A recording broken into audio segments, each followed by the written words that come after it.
and it's happening, and they're using all the tools in the book. Like you said, people don't care what two consenting adults do. People don't care. It's the infringement of other people's rights, which is something that gay rights has never really imposed itself upon other people. You know, if you don't think two gay people should get married, then don't go to the wedding. You know, right. But if you don't think a man should call himself a woman, you have no choice whether or not he's in your changing room and taking your rights. And you don't have a right to say it. I mean, that's the other thing. I mean, you can, I mean, rights can coexist. So you can have a right to get married as a same-sex couple. I think most people are okay with that. I have the right to have my own views on that. And anything else I want to have my views on, correct? Don't I? Yeah. So it doesn't seem to me, just as an outside observer, like an empowering movement. It seems like a totalitarian movement whose real goal is to strip the majority of its rights. I mean, yeah, no, I agree. It's got fascistic themes flowing all the way through it. This kind of, you must submit. Once the state gets involved in the UK, and I'm pretty sure it happens in the US, once the state gets involved in telling you what you must think, we're in such dangerous territory, and that's where we are. You know, you're not allowed to say, I'm not allowed to say to someone in the UK, you're a bloke.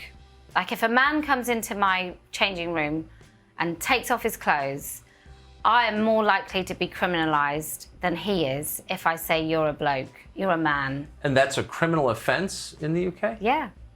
So we imported in the US, as a former British colony, our entire structure of natural rights, our understanding of natural rights, from England. I mean, that's our system came from England, with some obvious modifications, but our understanding that rights are inborn and protected by the government definitely came from the UK.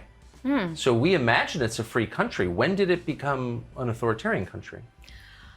I don't know. I guess there was a moment where a man called Count Dankula told a joke, filmed his dog doing, and said it was a Nazi salute. And he did it to annoy his girlfriend who spoiled the dog. It was a pug.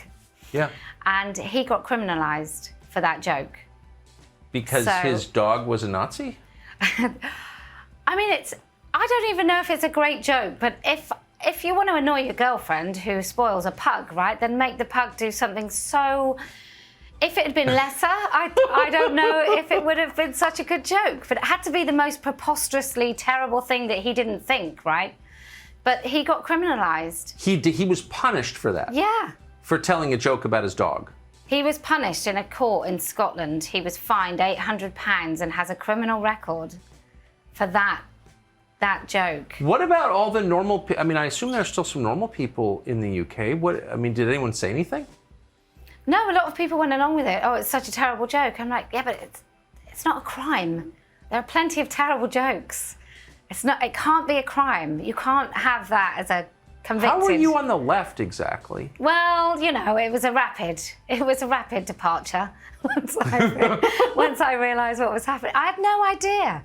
I had no idea that I thought the left was about helping people at the bottom and bringing them up and providing them opportunities. I had no idea it seems to enjoy keeping people at the bottom in order to feel morally superior. That's how it now feels. There's no question. And there may have been a time when the British Labour Party really was engaged in an effort to uplift the masses, which I'm totally for, by the way. What does your family think of all this? Well, my mother's in complete agreement. My kids, they have to be very careful. 2 of my sons started uni. I couldn't drop them off.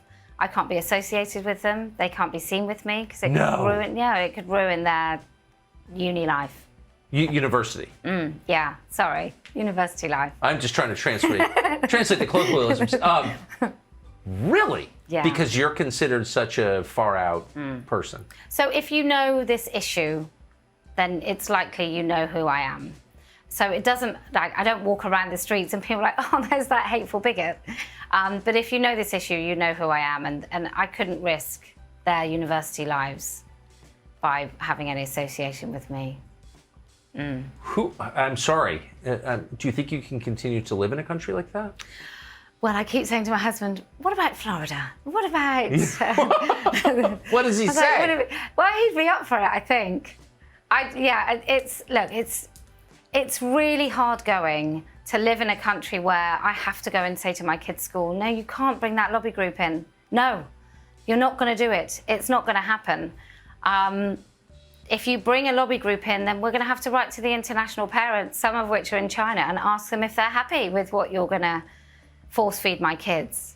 So, I did go into the school and I said, before we start, do you know what I do? And she was like, yes. I said, well, this will be easy. You're not doing it. So it's just so weird because it's not real, right? We both know it's not real. It doesn't exist. There is no such thing as a third category of human being, which means you get to choose your biological sex.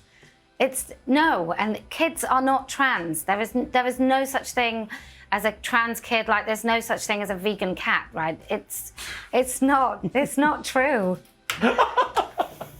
Sorry, I'm a little slower than you are. It's taking me a minute to do. I do apologize. No such thing as a vegan cat. That is deeply true. Because it's, cats don't act against their own nature, unlike us. That's fascinating. Have you, what? I know you've thought about this, and I wonder what your idea is about it, but what do you think the motive is? So a lot of very smart, very sophisticated people are spending a lot of time and a ton of money on a propaganda campaign designed to convince the population of something that's obviously not true and that is bad for them and their kids. Why are they doing that? I think it all comes to power. It's all about power. If I have the power over you to make you not say words that I don't want to hear, then that's a powerful position. Yes. I also wonder if we've got to the top of Maslow's hierarchy of needs and then it inverts and it just turns to narcissism. Can you explain? That is deep.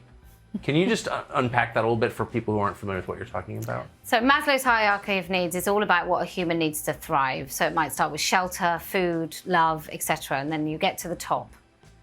And we're fulfilled human beings. And I believe that fundamentally you need a purpose. Yes. Which is why I tell my kids that that's why we're not billionaires. That's the only reason, because then I would be without purpose. But I then think you get to this sort of luxury stage of life where there's no fight, there's no purpose. And then what have you got? You've just got yourself. And we're in moderately godless countries with less organized religion. And I just think that that's where it goes. If you have no collective purpose and heading towards the same thing, then if you look to yourself, that is where a swift road to hell is. And yes. I think that's where we are. They did an experiment about... I would just pause and say that's just a wonderful description and true. You wind up with yourself alone, drowning in Lake Me, and that is the road to misery. I think so. I mean, look, a hard day is always a good day, right? A hard day that turns out well is always a good day. And the best day. Yeah, and I think these kids also have no fight. And what's the expression? Strong men make good times, and good times make weak men. And yes. And I feel like I'm harking back to a day of old, but I just think there's some tangible things that are missing. Like all the things that we do are less tangible. We don't go out and grow our own vegetables. I know that that's not necessarily something that everybody always did, but just the patience of the yield and all of those things, we don't have any of that. We want everything straight away. These kids even want their own civil rights movements. They just don't have anything to fight. And so they're manufacturing stuff. And that all comes back to narcissism and virtue signaling. Like when BMW put pride flag all over everything. So they got the rainbow colors all over everything. You think, that's great, but you're not doing that in Saudi Arabia. So it doesn't mean anything. It's just easy. So you think that the people at the center of this who are funding it, HRC or Stonewall in your country, are motivated by sincere belief? Oh, no. No. I don't think they believe a damn word of it. I don't think there's a single person that is promoting this ideology that if they booked a professional babysitter called Jane, age 55, and a 6'2" man turned up called Jane with stubble, I don't believe they believe for a moment that is genuinely a woman who they're going to leave with their kids. No, I don't think they believe any of it. But power is a wonderful thing. You'll say a lot of things for money and power. Like, look at half the country's politicians. Amazing.